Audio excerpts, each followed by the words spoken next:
Assalamualaikum warahmatullahi wabarakatuh. Bagaimana kabarnya anak-anak? Mudah-mudahan kalian selalu dalam keadaan sehat dan selalu berada di dalam lindungan Allah Subhanahu wa taala. Oke, pertemuan keempat ya di mata pelajaran kewirausahaan. Untuk kelas 11 kita masih membahas materi minggu lalu, dan untuk kelas 12 kita lanjutkan saja materi berikutnya ya, karena di materi kelas 12 lumayan banyak. Oke. Hari ini kita akan belajar mengenai analisis sumber daya usaha. Jika kemarin kita belajar mengenai analisis peluang usaha, maka sekarang kita belajar mengenai analisis sumber daya usaha. Oke, sebelum kita belajar, marilah kita membaca basmalah bersama-sama. Bismillahirrahmanirrahim. Oke ya, kita masuk ke materi langsung ya. Oke, untuk sekedar mengingatkan, materi ini merupakan lanjutan dari materi minggu lalu. Ya, setelah kita belajar mengenai analisa usaha, sekarang kita belajar mengenai sumber daya usaha. Oke, kita mulai ya dari yang pertama. Pengertian sumber daya usaha. Sumber daya merupakan kebutuhan untuk menghasilkan produk atau jasa yang kemudian dapat diperjualbelikan oleh sebuah usaha. Jelas ya di sini ya.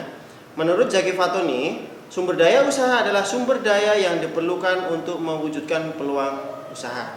Nah, di sini salah satu sumber daya usaha adalah manajemen dari usaha tersebut sendiri. Nah, di sini pengertian manajemen adalah proses kegiatan dari seseorang pimpinan yang harus dilakukan dengan mempergunakan cara-cara pemikiran yang ilmiah maupun praktis untuk mencapai tujuan yang sudah ditetapkan melalui kerjasama dengan orang-orang lain yang disebut juga sebagai sumber tenaga kerja, serta memanfaatkan sumber-sumber lainnya dan waktu yang tersedia dengan cara yang tepat. Oke ya. Nah, lanjut. Apabila seorang wirausahawan sudah menentukan produk berdasarkan analisis peluang usaha. Nah, di sini ada lanjutannya ya dari minggu kemarin, analisis peluang usaha. Nah, wirausahawan dapat menentukan sumber daya yang dibutuhkan dalam menjalankan usaha tersebut.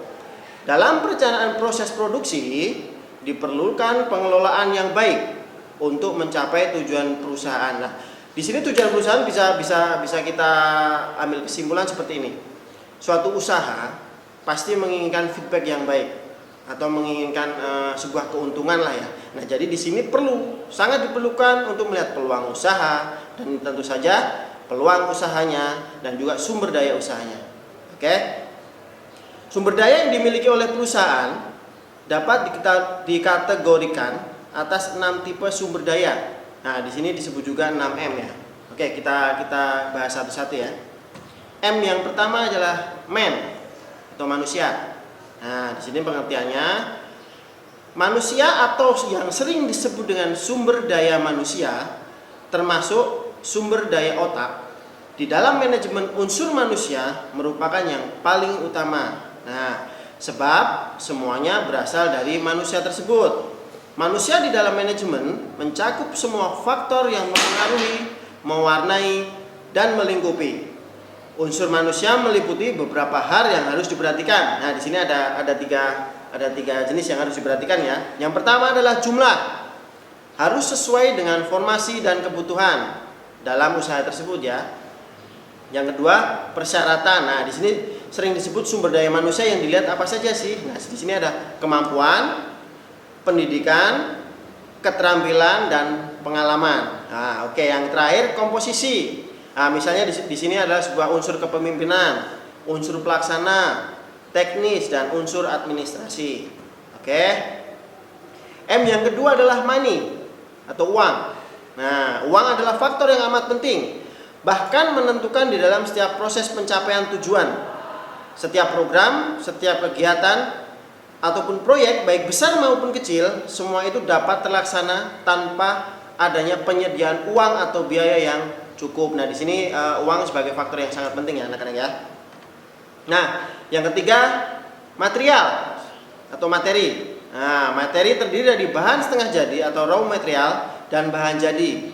Dalam dunia usaha, untuk mencapai hasil yang lebih baik, selain manusia yang ahli di bidangnya, tentu salah satunya adalah materi-materi yang sesuai dengan sarana dan prasarananya ya. Sebab materi dan manusia tidak dapat dipisahkan. Tanpa materi tidak akan tercapai hasil yang dikehendaki. Oke ya. Yang keempat adalah mesin atau mesin ya. Di sini digunakan untuk memberi kemudahan atau menghasilkan keuntungan yang lebih besar serta menciptakan efisiensi kerja.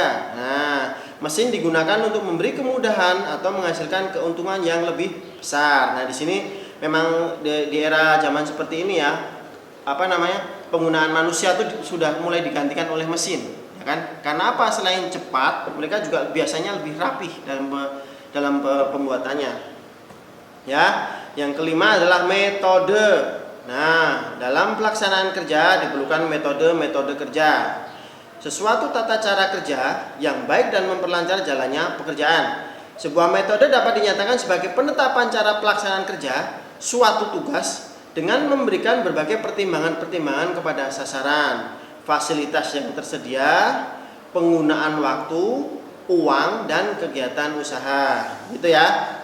Sedangkan untuk orang yang melaksanakan tidak mempunyai pengalaman, maka hasilnya tidak akan memuaskan. Nah, dengan demikian peranan utama dalam manajemen tetap manusianya sendiri. Nah, kembali lagi memang ujung-ujungnya ke manusia itu sendiri atau sumber daya manusianya. Oke, yang keenam atau yang terakhir ya, ini adalah market. Nah, seperti diketahui market artinya pasar ya. Nah, di sini pemasaran adalah sistem keseluruhan dari kegiatan usaha yang ditunjukkan untuk merencanakan, menentukan harga, mempromosikan dan mendistribusikan barang dan jasa kepada pasar. Sasaran agar dapat mencapai tujuan organisasi. Nah, yang berikutnya, memasarkan produk suatu barang tentu sangat penting. Sebab bila barang yang diproduksi tidak laku, maka proses produksi barang akan terhenti. Artinya, proses kerja tidak akan berlangsung. Oleh sebab itu, penguasaan pasar dalam arti menyebarkan hasil produksi merupakan faktor menentukan dalam perusahaan. Agar pasar dapat dikuasai, maka kualitas barang dan harga barang harus sesuai dengan selera konsumen dan daya beli atau kemampuan konsumen. Nah, di sini market juga sangat diperlukan. Makanya kemarin di analisa usaha kita juga mempelajari tentang research market. Ya, kita belajar tentang mengetahui keinginan market, tentang harganya, tentang kualitasnya yang seperti apa yang diinginkan market, dan yang paling penting yaitu tadi apakah produk kita mampu bersaing di pasaran. Oke, cukup itu saja yang Bapak jelaskan mengenai sistem dari keseluruhan ini ya, pemasaran dan kegiatan usahanya. Mudah-mudahan berguna. Tetap jaga kesehatan, tetap semangat belajar, dan tetap terus berbuat baik kapanpun dan dimanapun kalian berada. Oke, Bapak pamit. Assalamualaikum warahmatullahi wabarakatuh.